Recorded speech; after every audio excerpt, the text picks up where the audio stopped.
Hey, it's Mel from Rap Rankings. To hear the full episode this clip comes from and all of the other episodes, check the link in the description, stop by raprankings.com, or search Rap Rankings on your favorite podcast platform. And please consider liking, subscribing, and commenting to help us grow the channel and continue our journey as hip-hop's first and premier extreme podcast. Track 4, Indifferent, produced by the Koreatown Oddity, obviously, as is everything but one. 7+? I guess I'm more indifferent than you. Oh? 9-, Ding Me Baby. Holy. I'm an indifferent man, apparently. Yeah, I truly love this. It's my favorite song on the album. It's probably the song that I've turned to the most in the last, like, 2.5 years when I'm feeling beat down by life. Sometimes when I'm feeling burnt out from this fucking podcasting, you know? Right. I feel you. Now, here's the thing, though. I had 2 songs from this album in my personal archives. It says date created, August 17th, 2022, 7:37 p.m. I think you may have played them on This Week in Moulz Mel. I played this song and the title track, which comes next, on This Week in Moulz Mel, like the week after the album came out, I think. Right. And I kept them because I enjoyed the album myself.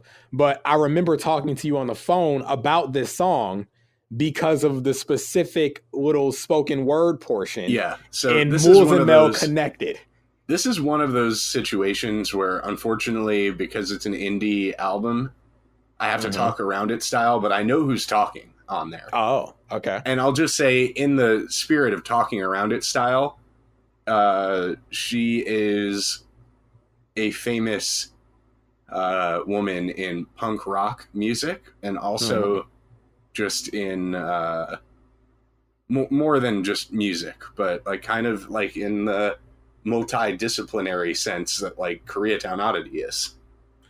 And listen, so this was from like a spoken word show that she did, and she snapped. Perfect verse alert. Yeah, perfect verse alert for redacted because I can't say her name. Right. But she sampled here, and it's like more than I'll get into it, but like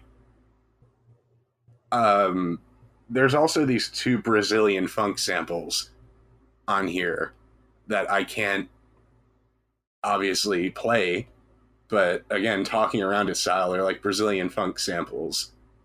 I thought it was 1 sample. It's actually 2 of them from the same artist, from the same album. That's all I can really say about, you know, sampling and whatnot, because we're really not trying to blow up anyone's spot here. Right. But man, this one is very affecting to me. The beat and like the sampling reminds me of Dwight Spitz and Beg Borrow Steal era Count Basie, but his singing on here reminds me of early like Art for Sale era Count Basie. And that's all you get from him on here. It's mostly just him singing over these 2 different samples that are very well layered together. And then you've got, you know, the spoken word sample that's running through it as well.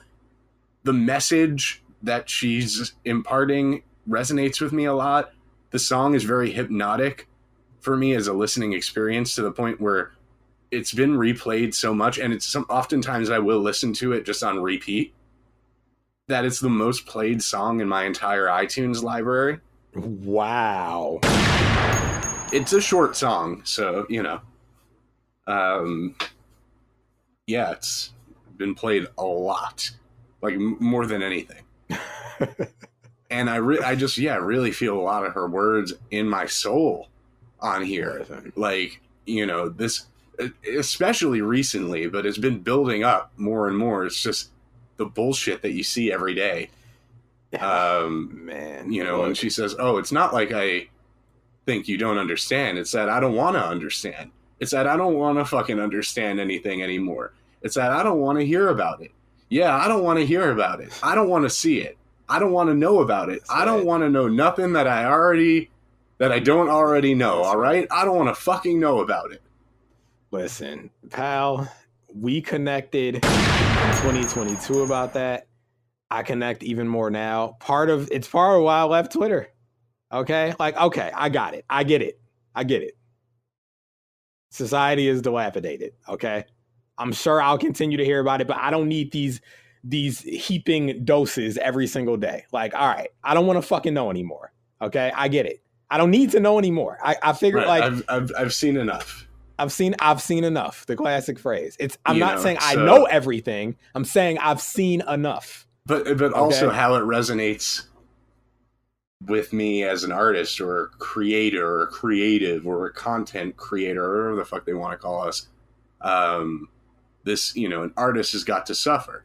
An artist has got to suffer. Yeah. An artist has got to suffer. And you get that echo, which goes into the, the horns and that sample, and then the, am I indifferent or desensitized? No grass is greener. It all gets fertilized. This song is just profoundly moving to me. Yeah, and I feel you. Because, and that's that Count Basie of it all. I've cried to Worst Case Scenario. Like, I've cried to records like that. And it's basically just a refrain, and like, don't act like you don't know what's up. You know what's up. Like, that's the song. I like though when you get the layering too of am I indifferent, and then don't act like you don't know what's up. Mm-hmm. You know what's up. While he's doing the other, like the layering of it, it sounds amazing, just like on top of each other. It's not too busy sounding. Like it sounds like everything is like fitting into place. And this is the thing about this. So like the amusing, thoughtful, soulful, wide-ranging musical explorations, like this statement is pretty simple. It's direct, but it's like, how would I describe it? Like that sequence, am I indifferent or desensitized? No grass is greener. It all gets fertilized. It's like a packet of thoughtfulness. It's something to really take with you. And it's like, how it's do like you a not live ask yourself moment. The question, am I indifferent or desensitized? Right. In the modern era. When you see so much on a daily basis, when you're fed so much information, sometimes horrible, tragic information, and you almost lose the ability to process it. Yeah. And you also realize that like, it's not really good anywhere. There is no greener grass somewhere. It all gets fertilized at the end of the day. And that's good songwriting. It's good writing. And the parallel really between the Koreatown Oddity and like Count Basie is in the singing. But I think what they both do well is they can do some bar work and be very MC focused, but like they're very song forward. It's about creating a song more so than barring out all the time or being technically impressive. Like they can do some rapping, but it's you'll get a song like this. Really great rapping on this album. It's just every song. It's not like, the mission is to bar the fuck out. No, sometimes it's to communicate. Right. It's to communicate this thought. In a way, it highlights the barring out more, which I'll get to on the next track. So. But I love what he's doing on here. It evokes a lot of some of my favorite things about music in general. These are a few of my favorite things. Music. So listen. 9 I absolutely love it. I think it's great. This is better than anybody. Who is this? This is the Koreatown Oddity. If you're new to him, okay. You want to let him hear this one? Let's play it. Sure. Why not? Let me. Let me see the Koreatown. Yeah, you say you got it in the folder. Play it out of the folder. Of course. Yeah, straight out of 2022. Here we go. I see, we're all artists here. And after all, an artist has got to suffer. Hey, an artist has got to suffer. An artist has got to suffer. Am I indifferent or desensitized? No grass is greener, it all gets fertilized. Am I indifferent or desensitized? No grass is greener, it all gets fertilized. Am I indifferent or desensitized? No grass is greener, it all gets fertilized. Don't get me wrong, it's not that I think you don't understand. Don't act like you don't know what's up. You know what's up. Don't get me wrong, it's not that I think you don't understand. Don't act like you don't know what's up. You know what's up. Don't get me wrong, it's not that I think you don't understand. You know what's up. it's not that I think you don't understand. It's that I don't want to understand. It's that I don't fucking want to understand anything anymore. It's that I don't want to hear about it. I don't want to hear about it. I don't want to see it. I don't want to know about it. I don't want to know nothing that I don't already know. Right? I don't want to fucking know about it. No grass is greener, it all gets fertilized. Am I indifferent or desensitized? No grass is greener, it all gets fertilized. Am I indifferent or desensitized? No grass is greener, it all gets fertilized. Don't act like you don't know what's up. There you go. I like that. Don't get me wrong, it's not that like how that's chopped up at first before it goes into the whole spiel. Mm-hmm. Layering, okay, arrangement, yeah, it's thoughtful songcraft. sampling. It's not just like, all right, so I ripped this audio from YouTube, now I'm just going to cut to the portion of the song, and just throw it in there on top of everything. Oh, listen, I'm a fan of that when it works, okay, but that's a step speaking of beyond. Count Basie, I told you I found the Make a Buck sample. You did? Well, not the sample, the movie, or I guess in this case it's a TV show. I won't say what it is because we operate under very strict rules here. But if you find it, you find it. I found it. It had been under my nose this whole time. Me, more than anyone, really should have known what it was. But I won't say. Well, what I will say is to end my thoughts about this song, the whole "an artist has got to suffer" thing. That's an age-old debate, as far as suffering and makes for good art or whatever. All I can say is, apparently, okay. All I'll say is, I don't know if they have to or not, but they will. They will. There you go. And trust me, they've got to suffer. If they don't on the way up, then they will on the way down. That's right. Look, I suffered. I am suffering. I know a lot of sufferers.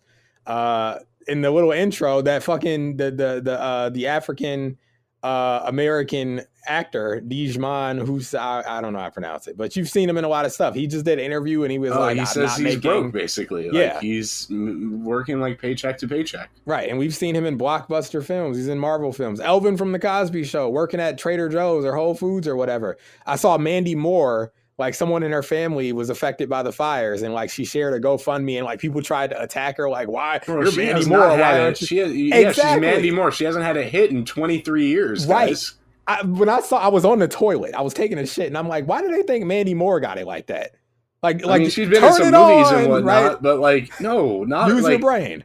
You know who's really got it like that, and who's who working, or who's working to like.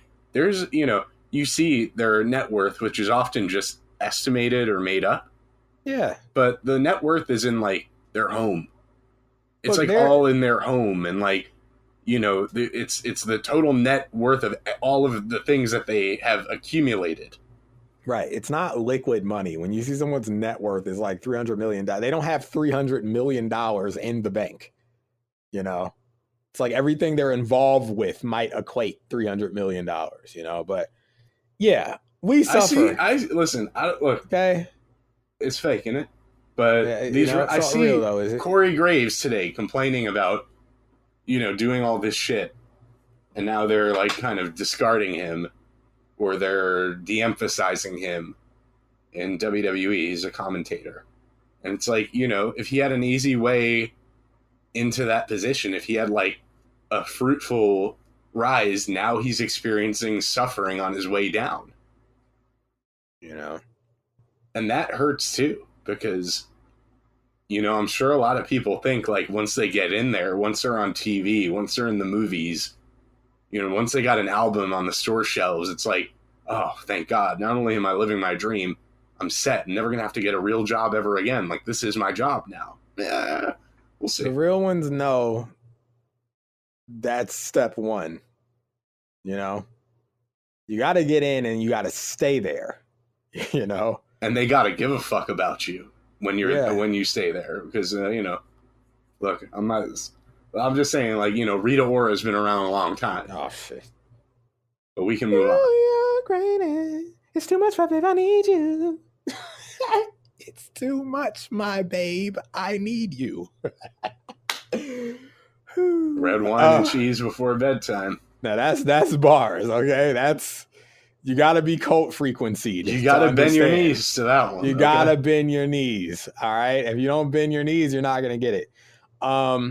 Listen, my parting thought is I don't think you should cause yourself to suffer for the art. That's backwards. That's romanticizing some shit you don't need to romanticize. Let the suffering that's inevitable fuel you. Don't chase it. Yeah, it will reach you. Don't worry. Don't worry. It'll get you. Don't stew in fake, right? You know, suffering. Don't manufacture the tortured artist narrative. Don't do that. It's gonna get to you. Don't worry. That's right. So let it happen naturally. It all gets fertilized. Trust me. Okay. So yeah. You want to move on? I do. Hey, it's Mel from Rap Rankings. To hear the full episode this clip comes from and all of the other episodes, check the link in the description, stop by raprankings.com, or search Rap Rankings on your favorite podcast platform. And please consider liking, subscribing, and commenting to help us grow the channel and continue our journey as hip-hop's first and premier extreme podcast.